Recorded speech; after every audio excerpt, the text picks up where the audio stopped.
to the Australian War Memorial's last post ceremony. My name is Joanne Smedley, and joining us today from the Australian Army is Major Anne Martin. We warmly welcome the family of Sister Kathleen Margaret Neuss, whose story will be told shortly.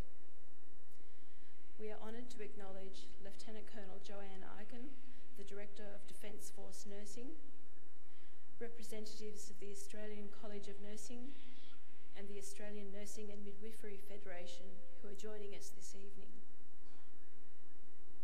We welcome the veterans who have served, those that are still serving, and the families that support them. We acknowledge the members of RSL and Services Clubs Association, RSL Victoria and RSL Queensland who are watching the broadcast of this ceremony across Australia. During the ceremony, wreaths will be laid at the base of the pool of reflection by family and visitors. Please stand and join in the singing of the national anthem.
Australia's First World War official historian. Bean landed with the Australian troops on Gallipoli and stayed with them at the front through to the end of the war. The idea of this national memorial and museum came to him at Pozières, France, in the depths of the bloody fighting of 1916. Bean's idea was that this would be a place where families and friends could mourn loved ones buried in faraway places. It would also be a place that could help all Australians understand what these men and women had endured and what they had done for us. Bean's vision, to which we remain true, is best expressed as inscribed in the entrance to the memorial's galleries. Here is their spirit, in the heart of the land they loved, and here we guard the record which they themselves made. Tonight we will read the story behind just one of those on the Roll of Honour, which lists the names of more than 102,000 men and women who have given their lives for us in war and operations for more than a century. But first we present a lament, Flowers of the Forest. Wreaths or floral tributes will now be laid at the base of the pool of reflection.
Today we remember and pay tribute to Sister Kathleen Margaret Neuss. Kathleen Neuss was born on the 16th of October 1911 to John Henry and Mary Catherine Neuss of Ballarat, Victoria. Her grandfather Samuel Perry was a veteran of the Eureka Stockade. When Sister Neuss was young, the family moved to take up farming land northwest of Inverell in New South Wales. John Neuss worked to become a well-known farmer in the area, serving briefly as president of the District Council of the Farmers and Settlers Association. Sister Neuss attended Bannockburn Public School, travelling to school on horseback with her sister and father. In 1927 and 1928, she attended Inverell High School and initially hoped to be a school teacher. She did not pass the entrance exam and instead trained as a private nurse at Inverell Hospital and the Royal Prince Alfred Hospital, Sydney. By the time the Second World War broke out, she was living in Cremorne, Sydney. On the 17th of December 1940, at the age of 28, Sister Neuss enlisted in the Australian Army Nursing Service and was placed in the emergency unit at Victoria Barracks in Sydney. She was given a farewell at the Inverell Local Hall on the 20th of January 1941 and embarked for Singapore on the SS Queen Mary a month later. There she joined the 2nd 4th Casualty Clearing Station at Kajang and the 2nd 10th Australian General Hospital, and also served for a time with the 2nd 13th AGH.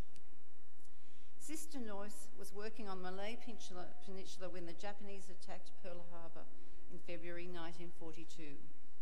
Once the fall of Singapore became inevitable, most Australian personnel were evacuated from the island, but the 2nd 10th AGH remained until the 12th of February, when they too were evacuated. Sister Neuss was one of 65 Australian nurses who left Singapore aboard the Vinabrook. But 2 days later, the ship was bombed by the Japanese. Sister Neuss was hit in the hip by shrapnel from a bomb blast and had to be helped up on deck by her friends Wilma Oram and Mona Wilton, themselves already wounded. They all but carried her to a lifeboat where she gave her life jacket to her friend Pat Gunther, who ended up surviving as a prisoner of the Japanese. Many lives were lost in the sinking. Some of them were helped into lifeboats, some swam, while others clung to rafts. Those who could made for the nearby Banker Island. Some of the survivors travelled from the beach to the nearest port to formally surrender to the Japanese, but Sister Neuss was among the 22 Australian nurses who remained to tend the wounded. On the morning of the 16th of February, a group of Japanese soldiers arrived on the beach. The wounded men were ordered to march around a headland where they were killed. The remaining nurses and one civilian woman were ordered to walk into the sea. When the water reached their waists, the Japanese opened fire with machine guns. Of the 22 Australian nurses ordered into the sea, all but one were killed, including Sister Kathleen Neuss. She was 31 years old. Sister Kathleen Margaret Neuss is commemorated at memorials in Inverell and Ballarat, and on the roll of honour to my left, along with some 40,000 others from the Second World War. Her photograph is displayed beside the pool of reflection. This is but one of the many stories of service and sacrifice told here at the Australian War Memorial. We now remember Sister Kathleen Margaret Neuss, who gave her life for us, for our freedoms, in the hope of a better world.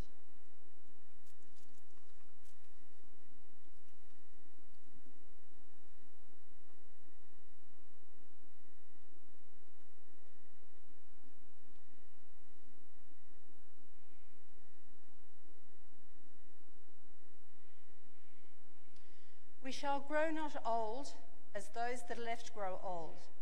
Age shall not weary them, nor the years condemn. In the morning at the going down of the sun, and in the morning we will remember them.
Lest we forget.